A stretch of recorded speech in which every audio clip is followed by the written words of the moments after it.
नमस्कार, good evening. आप सभी का फ्यूचर कोचिंग क्लासेस में बहुत बहुत स्वागत है। दोस्तों, औरंगजेब आजकल बहुत ही चर्चा में हैं। आइए आज उनके इतिहास के बारे में चर्चा करते हैं।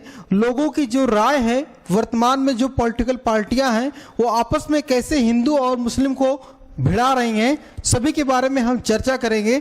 आइए एक एक करके देखते हैं औरंगजेब चर्चा में क्यों है। तो आइए देखते हैं। सबसे पहले आप देखिए, महाराष्ट्र में बहुत बड़ा विवाद चल रहा है औरंगजेब को लेके। एक बयान को लेके, एक स्टेटमेंट को लेके बहुत बड़ी भीड़ उखड़ के सामने आ गई महाराष्ट्र में। जैसे देखिए, महाराष्ट्र में देखिए ये पोस्ट कहां से आया है, किसके द्वारा आया है। सीएम है देवेंद्र फडणवीस। इन्होंने एक बयान कहा। क्यों कहा? क्योंकि मुस्लिम संप्रदाय के जो लोग थे दोस्तों, वो औरंगजेब का फोटो इसे लेके मस्जिद की ओर जा रहे थे। तो इसी बात को लेके सभी लोग स्टेटस लगा रहे थे, मुस्लिम धर्म के लोग। और औरंगजेब के इस फोटो को देख के इन्होंने एक बयान दिया। कहा, महाराष्ट्र में औरंगजेब के पोस्टर के साथ लोगों के डांस करने के कई वीडियो वायरल हो रहे हैं। इसी बात को लेके डिप्टी सीएम देवेंद्र फडणवीस ने पलटवार करते हुए बड़ा बयान दिया और कहा, महाराष्ट्र में अचानक औरंगजेब के पुत्र या बच्चे पैदा हो चुके हैं। इनकी फोटो देखते हुए उनकी औकात में रहो। ठीक है, कहा है उसकी औकात में रखो। तो ये बात इन्होंने कहा। कहना तो नहीं चाहिए क्योंकि ये एक सम्मानित व्यक्ति हैं। कहाँ के? महाराष्ट्र के। ये एक ऐसा स्थान है महाराष्ट्र जहाँ पे व्यापार का बहुत बड़ा केंद्र माना जाता है। और वहाँ पे जनता देखिए सब कुछ छोड़ के यहाँ पे आ चुकी है, दंगे में शामिल हो गई है। तो आइए हम दोस्तों चर्चा करते हैं औरंगजेब के इतिहास को लेके, औरंगजेब के बारे में। क्योंकि क्वेश्चन अक्सर पूछ ले जाते हैं, जो चीज़ चर्चा में रहती है अक्सर उसी के बारे में क्वेश्चन भी बनता है। तो सबसे पहले औरंगजेब के बारे में, औरंगजेब किस वंश का है, किसका है, इसके पिता कौन है, दादा कौन है, सभी के बारे में चर्चा होगी। तो सबसे पहले आप ध्यान देंगे, मुगल का समय चल रहा है। किसका समय? मुगल काल। मुगल का बादशाह है। सबसे पहले मुगल में बाबर आते हैं। बाबर 1526 से 1530 तक आते हैं, रहते हैं। मुगल वंश की स्थापना की किसने? बाबर ने। उसके बाद बाबर का पुत्र हुमायूं आता है, जो 1530 से 1540 तक रहता है। उसके बाद भाग जाता है, आता है शेरशाह सूरी का राज। इस समय नया वंश होता है, सूरी वंश। 40 से 45 तक का समय होता है, ठीक है, सूरी का। और इसका वंश का जो समय होता है 55 तक होता है। 55 के बाद एक साल के लिए हुमायूं दोबारा आता है, ठीक है। उसके बाद हुमायूं के बाद अकबर शासक बनते हैं, जो 1556 से 1605 तक शासन करते हैं। अकबर के बाद जहांगीर का समय आता है, 1605 से लेके 1627 का समय। जहांगीर के बाद शाहजहां का समय 1628 से 1658 का समय। और औरंगजेब का समय 1658 से 1707 का समय है। तो दोस्तों, औरंगजेब के बारे में आज हम इसी क्लास में देखेंगे। तो औरंगजेब का जन्म दोस्तों 3 नवंबर 1618 को कहाँ पे? गुजरात में हुआ था। इसके पिता का नाम शाहजहां और माता का नाम अर्जुमंद बानो बेगम, जिसे आप मुमताज महल के नाम से जाने जाते हैं। ठीक है, इतनी बातें तो औरंगजेब के बारे में हो गई। तो आइए औरंगजेब के कुछ बातों को देखते हैं, इनकी पत्नियों के बारे में। तो औरंगजेब की अगर से देखा जाए, एक पत्नी मेन थी, नहीं तो और बहुत ही पत्नियां थीं। जैसे औरंगजेब का विवाह 18 मई 1636 को कहाँ पे हुआ था? एक राजकुमारी थी। कहाँ की थी? फारस घराने की थी, जिनका नाम था दिलरस बानो बेगम, जिसे रबिया उद दौरानी के नाम से जाना जाता है। किसे? रबिया उद दौरानी के नाम से जाना जाता है। और महत्वपूर्ण पत्नियों में देखें, दिलरस बानो हो गई, नवाब बाई हो गई, औरंगाबादी महल हो गई, जयपुरी महल हो गई। ये महत्वपूर्ण पत्नियां थीं। महल नाम था लेकिन पत्नियां हैं। और औरंगजेब के पुत्र को देखते हैं हम, जैसे मोहम्मद आजम शाह, मोहम्मद सुल्तान बहादुर शाह प्रथम, सुल्तान मोहम्मद अकबर और मोहम्मद कामबख्श। ये महत्वपूर्ण 5 पुत्र थे, जिनमें से अगर से माना जाए बहादुर शाह प्रथम वही उत्तराधिकारी बनता है। बेटी के बारे में बात करें, पुत्रियां कितनी थी? जेब उन निसा, जीनत उन निसा, उब्र उन निसा, जब्त उन निसा, मेहर उन निसा। ये महत्वपूर्ण पत्नियां पुत्री किसकी हैं? ध्यान देंगे आप। ये औरंगजेब की पुत्रियां हैं। कितनी पुत्रियां हैं? 5 पुत्री, 5 पुत्र और 4 वाइफ हैं। ठीक है, आइए औरंगजेब के उपाधियों के बारे में हम चर्चा करते हैं। औरंगजेब ने कौन कौन सी उपाधियां धारण की थी? तो औरंगजेब दोस्तों 15 वर्ष की आयु में क्या किया था? हाथी पगला गया था, कहाँ पे, आगरा में, और उसको कंट्रोल किया था बहुत ही बहादुरी से। तो दोस्तों इसलिए इसका नाम रख दिया गया, बहादुर की उपाधि से सम्मानित किया गया था औरंगजेब को। ठीक है, इसके पिता शाहजहां ने इसे सम्मानित किया था बहादुर की उपाधि से। आलमगीर बहुत बार एग्जाम में पूछा गया है दोस्तों। आलमगीर विश्व विजेता जिसे कहते हैं, आलमगीर का अर्थ होता है, इसे उपाधि दिया गया था। साथ ही साथ शाही पोशाक में एक दरवेश, शाही पोशाक में एक दरवेश मतलब सदा रहन सहन एवं शराब ना पीने के कारण इसे शाही पोशाक एक शाही दरवेश के नाम से जाना जाता है। जिंदा पीर, औरंगजेब इस्लाम कानूनों का बहुत अच्छी तरह से पालन करता था, इसलिए लोग इसे जिंदा पीर के नाम से भी जानते थे। हाफिज, औरंगजेब कुरान का पूरा कंठस्थ था, मतलब मुजमाने याद था, इसलिए इसे लोग क्या कहते थे, हाफिज के नाम से भी जानते थे। ठीक है, हाफिज साहब। तो ये तो हो गया। अब औरंगजेब के राज्याभिषेक के बारे में बात करें। औरंगजेब का 2 बार राज्याभिषेक हुआ था। कहीं हुआ था? औरंगजेब के पहला राज्याभिषेक माना जाता है 31 जुलाई 1658 को प्रथम राज्याभिषेक कहाँ पे? दिल्ली में हुआ था। क्यों हुआ था? क्योंकि औरंगजेब अपने भाइयों से उत्तराधिकार का युद्ध लड़ रहा था और वहाँ पे दोस्तों यह अपने भाइयों को हराता है, उसके बाद कहता है मैं राजा बन गया। लेकिन उसके भाई ने, दारा शिकोह ने क्या कर दिया? विद्रोह कर दिया और देवराई का युद्ध लड़ा दोस्तों, और 15 जून 1659 को अपना दिल्ली में दूसरा राज्याभिषेक कराता है। पहला कब कराया? 31 जुलाई 58 को 1600, और 15 जून 1659 को अपना दूसरा राज्याभिषेक कराया। किसने? औरंगजेब ने। बहुत ही कम समय में हम आपको समझाना चाहेंगे औरंगजेब के बारे में। औरंगजेब जब तक शासन कर रहा था, इससे बहुत से विद्रोहों का सामना करना पड़ा। बहुत से विद्रोह, जैसे आप लोगों ने सुना होगा जाटों का विद्रोह। जो जाट थे ना, वो बहुत विद्रोह कर रहे थे इसके समय में, अपने आप को स्वतंत्र घोषित कर रहे थे, लेकिन यह भी कम नहीं था। लेकिन देखिए, जाटों का दूसरा संगठित विद्रोह एक व्यक्ति था जिसका नाम था राजा राम। कौन था? राजा राम था। और देखिए, अगर से बात करें, यह धार्मिक कट्टर व्यक्ति था और औरंगजेब को यह बहुत चिढ़ाता था। लेकिन इसने क्या किया? राजा राम ने दोस्तों औरंगजेब को चिढ़ाने के लिए, दुखी करने के लिए अकबर की कब्र को खुदवा दिया और उस कब्र को, हड्डियों को निकाल के उसे जला दिया। किसने? राजा राम ने, जो दोस्तों जाटों का विद्रोह कर रहा था, उसने क्या किया? अकबर की खबर को कब्र से निकलवाया, हड्डियों को, और जला दिया, जिससे औरंगजेब बहुत क्रोधित हो गया और राजा राम को मार दिया। ठीक है, ठीक है। और उसके बाद राजा राम का भाई, भतीजे चूरणमल ने जाटों का मतलब विद्रोह का नेतृत्व किया। ठीक है, ये तो बातें आपको पता हो गई। आइए आगे देखते हैं, अगला विद्रोह कौन सा हुआ? सिखों का विद्रोह हुआ। सिखों का विद्रोह क्यों हुआ? क्योंकि जो सिखों का समय चल रहा था, उस समय सिखों के 9वें गुरु तेग बहादुर थे। कौन थे? तेग बहादुर थे। और इनको औरंगजेब कह रहा था कि आप हमारे धर्म में शामिल हो जाइए। किसको? तेग बहादुर जी को कह रहा था हमारे धर्म में शामिल हो जाइए। और उन्होंने कहा कि भैया हम नहीं शामिल होंगे, हम सिख ही रहेंगे। और दोस्तों इन्होंने अस्वीकार कर दिया इस्लाम धर्म को। उसके बाद इन्होंने क्या किया? मतलब इनको, तेग बहादुर जी को औरंगजेब बुलाता है, कहाँ पे? दिल्ली में, और वहाँ पे पकड़ लिया जाता है और शीशगंज के पास 1675 में तेज गुरु का सर धड़ से अलग कर दिया गया। तेज गुरु का सर धड़ से अलग कर दिया गया। कब? 1675 ईस्वी में। ठीक है। उसके बाद तेग बहादुर के बाद अगले गुरु आते हैं, 10वें गुरु। उनका नाम क्या होता है दोस्तों? गुरु गोविंद सिंह आते हैं। कौन आते हैं? गुरु गोविंद सिंह आते हैं। और इनको भी इस विद्रोह में शामिल हुए और इनके पुत्र भी, सभी इनके घर वाले सभी इसमें शामिल हो गए, क्योंकि इनको भी औरंगजेब परेशान करके रखा था। और आखिर में माना जाता है कि यह इनकी भी हत्या कर दी गई। ठीक है, लेकिन इन्होंने औरंगजेब की अधीनता स्वीकार नहीं की थी। उसके बाद 1682 के बाद औरंगजेब दक्षिण की ओर चला जाता है। कहाँ पे? दक्षिण भारत की ओर चला जाता है और वहाँ पे विद्रोह को समाप्त करते करते 1707 में इसकी मृत्यु हो जाती है। लेकिन उससे पहले आप मराठों का विद्रोह भी देख लें।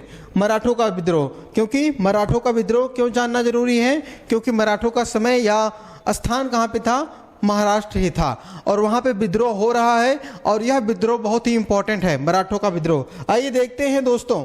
ये दोस्तों आप देखेंगे, मराठों के विद्रोह में औरंगजेब की तरफ से राजपूत राजा जय सिंह ने शिवाजी को अपने संधि या मतलब हरा दिया और उनसे कहा कि आप हमारे साथ संधि करिए।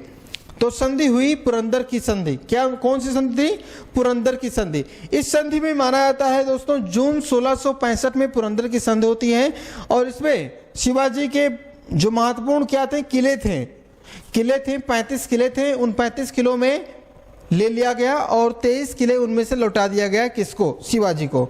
और शिवाजी के पुत्र संभाजी को औरंगजेब के दरबार में रहने के लिए कहा गया। औरंगजेब के दरबार में किसको? संभाजी को रहने के लिए कहा गया इस पुरंदर की संधि के माध्यम से।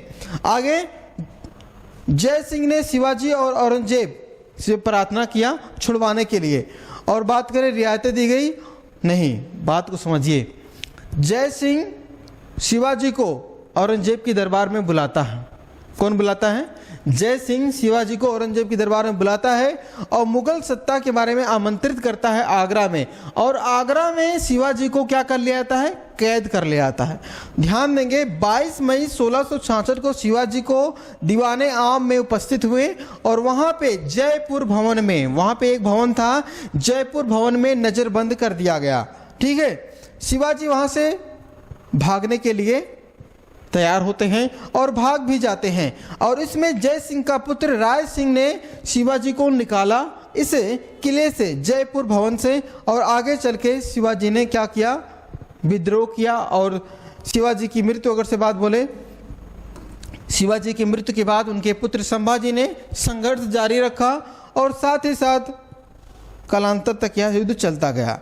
ठीक है, और बात करें दोस्तों दक्षिण भारत में जब 1682 ईस्वी में औरंगजेब आया था तो औरंगजेब ने बहुत ही महत्वपूर्ण विजय किया। कहाँ पे? गोलकुंडा जैसे महत्वपूर्ण स्थानों पे। उसके बाद औरंगजेब की मृत्यु हो जाती है। कब दोस्तों? औरंगजेब की मृत्यु 3 मार्च 1707 को होती है। कहाँ पे? महाराष्ट्र में। महाराष्ट्र में दोस्तों इसका मकबरा भी है, औरंगाबाद में औरंगजेब का मकबरा भी है। ये बातें तो आप ध्यान देंगे महाराष्ट्र के बारे में, महाराष्ट्र के औरंगाबाद में मकबरा भी है। इसलिए देवेंद्र फडणवीस ने क्या कहा था कि जो मुगलों की संतानें हैं पैदा हो गई हैं उनको हक व हद में रहें। तो इसलिए कहा कि क्योंकि औरंगजेब आके यहीं पे मरा था, लेकिन ध्यान देंगे उसका जन्म गुजरात में हुआ था। ठीक है, तो आइए हम देखते हैं इनके मैडम के बारे में, जिनका नाम है दोस्तों रबिया उद दौरानी। रबिया उद दौरानी के लिए इन्होंने एक मकबरा बनाया था। देखिए, बीबी का मकबरा औरंगाबाद में महाराष्ट्र में एक स्थित है।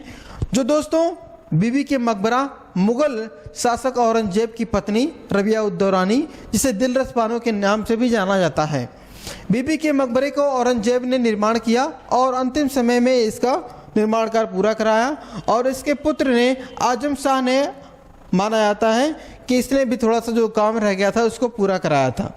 देखिए ये बहुत खूबसूरत लग रही हैं, औरंगजेब की वाइफ थी, उन्हीं के नाम से देखिए ताजमहल की फूहर नकल, ताजमहल की फोटो कॉपी माना जाता है। जो बीवी का मकबरा है औरंगजेब ने बनवाया है। ध्यान देंगे बहुत बार क्वेश्चन पूछा गया है।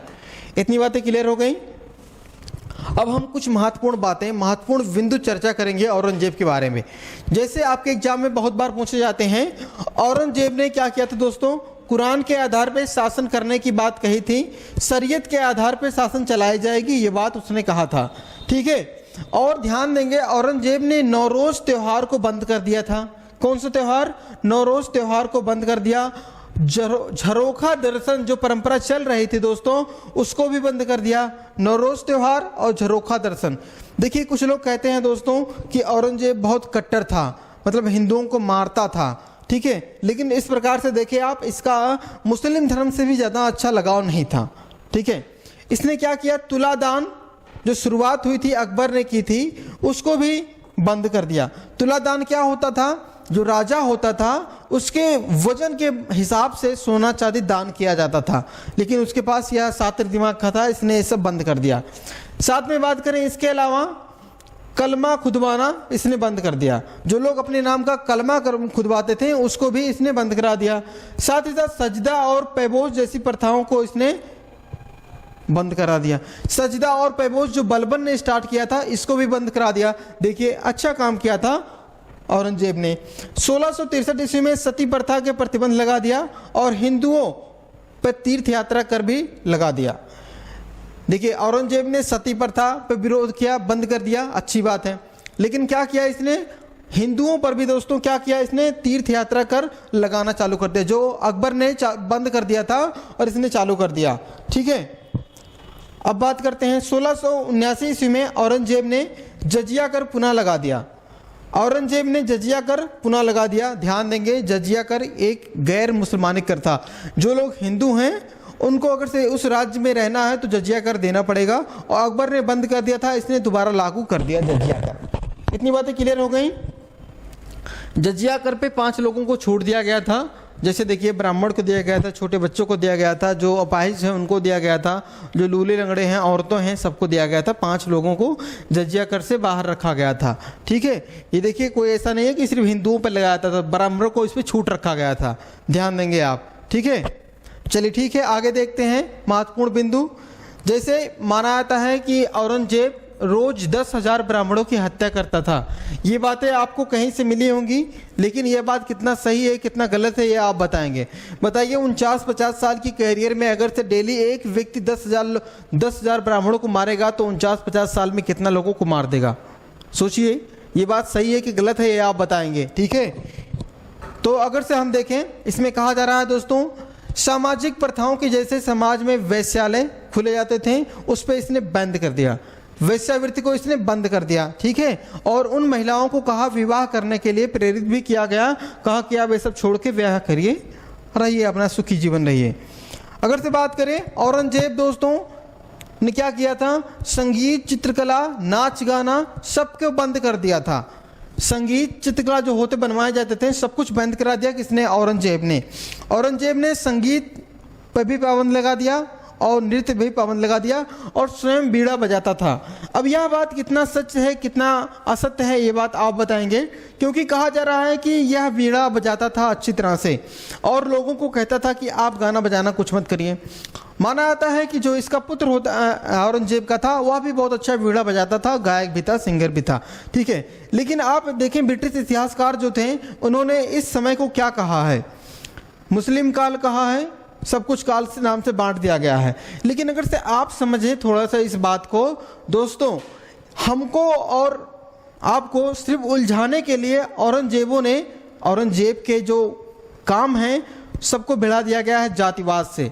लेकिन यह जो काम कर रहा था अपने साम्राज्य को विस्तार के लिए काम कर रहा था। देखिए, हम किसी जात को लेके नहीं बोल रहे हैं, ना हम औरंगजेब की तरफ से बोल रहे हैं, बस हम इनकी कामों को बता रहे हैं। मान रहे हैं थोड़ा सा इसने गलत किया था। किसने? औरंगजेब ने सिख गुरु को मरवा दिया था। ठीक है, और शिवाजी को भी बंदी बना लिया था।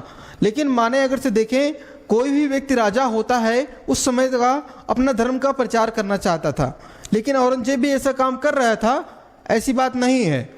लेकिन आप ध्यान देंगे, अंग्रेजों ने इस इतिहासकार के इतिहासों में जो बातें कही हैं हिंदू मुस्लिम को भिड़ाने के लिए वो बात कही हैं। औरंगजेब पे लड़ने का विषय नहीं है, औरंगजेब पे पढ़ने का विषय है। औरंगजेब के बारे में जब आप पढ़ेंगे तो आप जब आप कंपटीशन में कोई भी एग्जाम देंगे तो यहाँ से क्वेश्चन बहुत बनते हैं। ठीक है, आइए हम आगे देखते हैं। देखिए, इसके समय में मुगल सेनाओं में हिंदुओं की काफ़ी जगह थी, बहुत अधिक मात्रा में हिंदू थे, और मुगल शासन के दौरान सबसे अधिक हिंदू सेनापति इसी के समय में थे। औरंगजेब के समय में सबसे अधिक हिंदू सेनापति थे, ये बात ध्यान देंगे आप, बहुत अधिक मात्रा में सेनापतियों को रखा था। जैसे शाहजहां के समय में अगर से माना जाता है कि 24% कौन थे? हिंदू शासक रहते थे, लेकिन औरंगजेब के समय में दोस्तों 33% औरंगजेब के समय में राजपूताना और हिंदू शासक समय में रहते थे। ये महत्वपूर्ण क्वेश्चन की श्रृंखला और महत्वपूर्ण बातें आपको अच्छी लगी होंगी, उम्मीद है, क्योंकि हमने बहुत ही कम समय में औरंगजेब के बारे में बताने का प्रयास किया है। तो वीडियो अच्छा लगा होगा, उम्मीद है समझ में आया होगा। तो वीडियो को लाइक करिए, शेयर करिए और चैनल पे बने रहिएगा। अपने दोस्तों के पास शेयर जरूर करिए, वीडियो को लास्ट तक जरूर देखिए। ठीक है, तो दोस्तों मिलते हैं अगली क्लास में। लेकिन आपको जाते समय एक बात और बता दें, औरंगजेब पढ़ने का विषय है, लड़ने का विषय नहीं है। वो किस वंश का है सभी लोग जानते हैं, कैसा था सभी लोग जानते हैं, लेकिन आप किसी पार्टी के कहने पे आप उसको लड़िए मत, आप उसकी सच्चाइयों को देखिए। मान रहे हैं आप जिस भी धर्म से हैं, आपका कर्म है, आपका कर्तव्य है कि समाज में जो कुरीतियां हैं उनको आप बंद करिए। ठीक है, और एक समाज में अच्छे नागरिक की तरह रहिए। तो मिलते हैं अगली क्लास में। जय हिंद।